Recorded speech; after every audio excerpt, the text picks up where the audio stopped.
ছিল এক কসাই যে প্রতিদিন বাজারে মাংস বিক্রি করে তার জীবিকা নির্বাহ করত। সে ছিল খুবই নির্মম ও মায়াহীন। পশুগুলো যখন জবাই করত তখন তাদের আর্তনাদ শুনে কখনো তার মনে দয়া জাগত না। গ্রামের মানুষও তাকে ভয় পেত, কারণ তার মুখে হাসি কেউ কোনোদিন দেখেনি। একদিন এক বৃদ্ধা তার দোকানে এলেন এবং মাংস চাইলেন।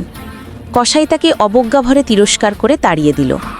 বৃদ্ধা কিছু না বলে শুধু বললেন, তোমার হৃদয়ে দয়া না থাকলে একদিন তুমি নিজেই কষ্টের স্বাদ পাবে। সেদিন রাতে কসাই ঘুমাতে গেল, কিন্তু স্বপ্নে দেখল সেই পশুরা যাদের সে জবাই করেছে সবাই তার সামনে দাঁড়িয়ে আছে। তারা ক্রুদ্ধ চোখে তাকিয়ে বলল, আজ তোমার বিচার হবে। ভয়ে তার ঘাম ঝরতে লাগলো।